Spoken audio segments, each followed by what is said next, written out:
interpeller le jeune leader.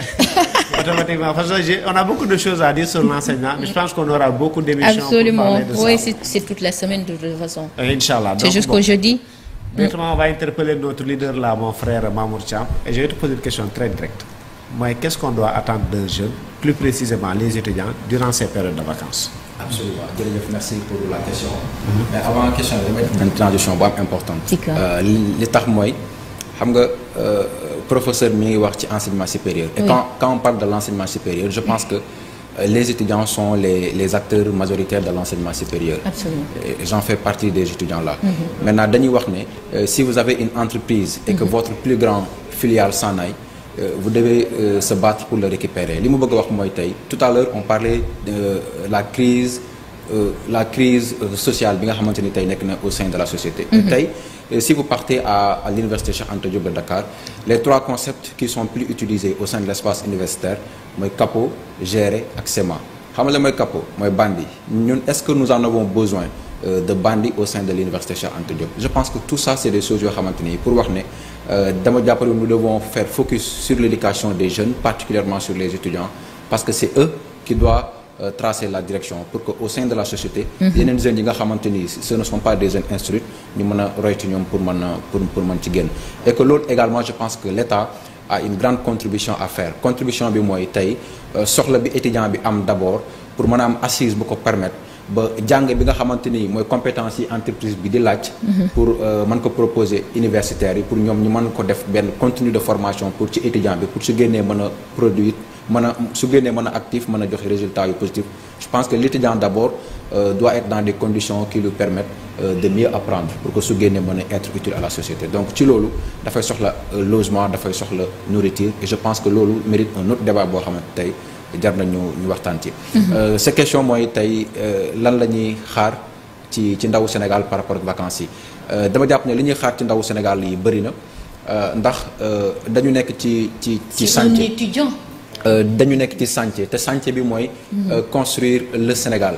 Les hommes politiques ont tendance de dire que construire un Sénégal nouveau, mais dafa am benn kilifa gu baax bu dema bul waxati construire un Sénégal nouveau parce que Sénégal bi ñu bëgg musu fee jóg un Sénégal qui va se fonder sur nos valeurs et sur nos principes. Je pense que loolu musu fee jóg et que loolu la question d'actualité que chaque jeune Sénégalais mérite d'être posée mooy que sera ma contribution lan laa war a def et ci lan nga war a def loolu moo tax ma ne woon tout à l'heure ci sama introduction que ne vacances ñun waruñ ko am nous les pays développés. Je pense que comme la Chine comme les États-Unis comme la France ñoom su leen neexee ñu am vacances parce que ñoom au moins am na stade bu ñu yegg pour atteindre des pays pauvres comme nous, on ne doit pas avoir de vacances. Mais nous, les pays sous-développés comme Sénégal, comme Guinée, etc., je pense que vacances moom leneen la loo xamante ni war nañ ko am lu dul loolu. Maintenant, pendant ces vacances-là, je pense que les jeunes doivent apporter une contribution massive et que l'apport principal bi nga xamante ni ndaw ñi war nañ ko indi pour jàppale ci également le gouvernement. Dama koy wax souvent mooy le défi de notre génération nous la jeunesse mooy un défi de citoyenneté. Je pense que citoyenneté boobu dañ ko soxla ci ndawu Sénégal. Parce que mën nañ def alternance politique bi ñu neex bu ñu fi indi woon sax gouvernement wu Vietnam wala gouvernement wu Corée wala bu Fongolé mi et que nos mentalités wala l'apport positif bi nga xamante ni ñun ndaw ñi war nañ ko indiwuñ ko. Je pense que désolé de le dire mais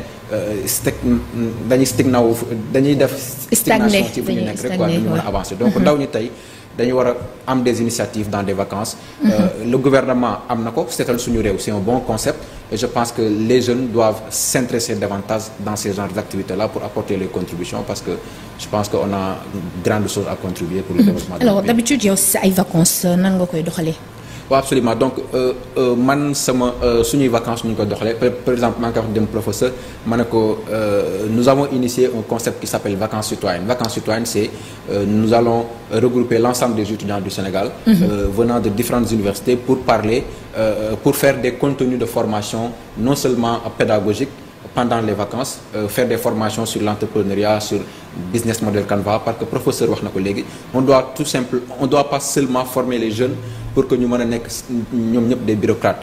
Nous avons une population essentiellement composée de jeunes et l'État n'a pas la possibilité de permettre à tous ces jeunes-là d'avoir du travail, d'avoir le métier. Donc tey il faut que ndaw ñi ñu tàggat leen ci l'entrepreneuriat parce que étudiant bi mu xam ne à l'université su paree jàng soit dafa war a dem fonction publique wala soit dafa war a dem entreprendre et que loolu c'est le moment opportun pour ñun ñu mën ko partager ak ndaw ñi moo tax ñu ngi def genre concept boobu ci vacances yi et aussi par ailleurs également comme vacances la ñu ne peut-être il y aura des activités divertissantes mais dans toutes les circonstances dama jàpp ne vacances yi c'est des moments yoo xamante ni am nañu temps ñu ndaw ñi. pour gën a wane suñu amour ak suñu patriotisme ci Sénégal. pour gën a wane seen amour ak seen patriotisme fii ci Sénégal alors lui ñu ngi ko tuddee le député de la jeunesse. man bëgg naa xam un peu vite rapidement en quelques secondes lan moo tax nga tuddee sa bopp député de la jeunesse. waaw donc di am fierté ci député de la jeunesse parce que wax naa ko léegi nous avons une population jeune.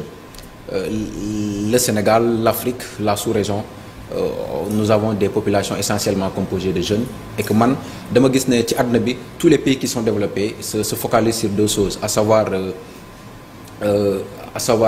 l'actualité ak aussi des prévisions et que l'actualité récente montre que ñun ay population jeunes la ñu am et que prévisions yi dafay war ne jeunes la ñuy amaat suba parce que population Afrique yi yu ci bëri ci moins de un quart de siècle dañu am population bu doublé wu et que ndaw ñi dañuy gën a yokk et que moi je pense que ces jeunes là dañu mériter absolument am des jeunes qui va porter la voix pour eux donc raison pour laquelle moi je me porte volontiers je me sacrifie pour sol benn mbubbu avocat pour représenter la jeunesse de mon pays parce que je pense que le jeune qui habite à Kédougou le jeune qui habite à Matam le jeune qui habite à Ourossogui Sénégalais la comme Sénégalais yëpp et que li Sénégal am ci njëriñ yëpp dafa war a yegg ci moom et que ce jeune là mérite d'être assisté mérite d'être soutenu et peut-être il a la possibilité de parler de s'exprimer d'extérioriser ce qui est à l'intérieur de lui et que amu ko donc comme man peut-être nous avons l'opportunité de venir à la TFM de faire les médias donc c'est l'opportunité pour parler à la jeunesse raison pour laquelle nous nous sacrifions pour faire des plaidoiries concernant la jeunesse de notre pays. Alors, raison pour laquelle nous, la jeunesse, nous nous sacrifions pour faire des plaidoiries. Moi, je suis très jeune. Alors, si loolu la lay bàyyi nga tàggoo parce que heure bi mu ngi ñuy dàpp nga tàggoo wala. waaw donc di tàggatoo bi mooy sant la ci invitation bi sant professeur xam nañ ko télé moom dafa métti. sociologue yi ñoo ñu jëlal suñu temps bi quoi. mais se comprend donc je pense que lii moom jàng la te jàng nañ ci. lu bëri comme ñoom ay sociologue lañ dafa am benn sociologue bu tudd Émile Durkheim daf ñu jàngal ne c'est pas le chemin qui est difficile mais c'est plutôt le difficile qui est le chemin raison pour laquelle je veux dire à la jeunesse de mon pays que nous ne devons pas arrêter nous devons continuer à se chercher et apporter notre contribution pour le développement de notre pays minime soit-elle bu ñu xeeb li ñu am na lu ñu war a apporter lu bëri et que c'est le moment de le faire mais aussi wax ne nga baal ma moo xam ne c'est très important pour man mooy dama gëm ne si la jeunesse s'intéresse à la politique également doit en retour s'intéresser à la jeunesse donc j'invite l'État de notre pays de mieux s'investir pour la jeunesse de notre pays accompagner la jeunesse de notre pays et que si loolu dama am lu ma wax souvent gars yi dañu koy ree mais dama jàpp ne le nouveau gouvernement dafa war créer benn une banque de la jeunesse pour accompagner les jeunes sénégalais c'est possible on peut le faire et que di inviter également ndaw ñi ñu intégrer les instances de décision parce que c'est important et il y a probablement des prochaines élections qui vont venir c'est le moment pour les jeunes de se prendre place s'imposer absolument de se prendre place et débattre pour li nga xamante ni moo war a yëkkati Sénégal di nuyu ndaw ñi may seetaan ñëpp ak ndaw ñi contribuer ci suñu activité yëpp particulièrement di ci jiital Sidi Dibani Pro ak Babou Design qui sont des jeunes actifs ñun ñoo defar affiche yu rafet yooyu ngeen di gis. waaw man de désormais yaa may defal ay affiches aussi Tata Ndiaye depuis Kaolack bi nga xamante ni mi ngi ñuy yóbbante pour ñu salil ko suñu yaay boobu bi nga xamante ni mooy liggéey ci hôpital Kaolack bi di jàppale femmes yi ci lu bëri ci Kaolack pour seen accouchement yi ñu am doom. yooyu yëpp je pense que c'est très important. donc di sant yàlla ci émission bi di kontaan bu baax ci yow madame di kontaan également bu baax ci professeur. di la sant di la gërëm ci invitation. merci beaucoup Serigne Mamour Thiam le jeune leader optimiste nekk ki nga xamante ne moom mooy député de la jeunesse fii ci réew mi Sénégal alors Abdoulaye Doro. mais xam naa ne temps bi bëreetul. parce qu'on aurait pu. jeex na tàkk voilà je voulais plus développer dans l'enseignement mais déjà féliciter le jeune leader xam nga moi je dis il faut pas mettre des freins sur des initiatives comme ça. il faut plus les encadrer les accompagner ça revient un peu peut-être. c'est l'une des difficultés bu ñuy trouver ci enseignement supérieur parce que boo jëlee taux d'encadrement bi ci yenn université c'est 1 sur à peu près plus de 60 mais dans nos écoles on a ce qu'on appelle le SAC. dafa ndroo ñoom ne le service à la communauté donc xam nga boo commencé di tàggat xale bi ci biir université bi su mënee dina ko bu demee ci goxam dina ko def et peut-être foofu laa leen di peut-être conseil tuuti au lieu de vous regrouper au niveau national pour man dama gëm nag le contenu local tas leen au niveau national en fait ku nekk na fexe def la même chose ci goxam. mën na nekk des bootcamp mën na nekk d'autres activités. mais tey ku nekk defee ko ci goxam je pense que ci lay gën a amee valeur ajoutée institut. la dernière chose c'est vraiment de te dire je suis très content de te retrouver ci plateau bi kontaan naa trop ci waxtaan bi parce que je pense que sànq bi muy wax ci média lii lañ gën a soxla des waxtaan yoo xam ne ñun ñi seen argument ñooy dajante ñooy am conflit mi mais pas des débats de personnes. Et vraiment je suis très heureux d'avoir fait ce plateau avec vous. Merci à toi Abdoulaye. Abdoulaye il est le directeur de l'EPF alors monsieur docteur ma bàyyi la nga tàggoo. Merci beaucoup Mame Coumba.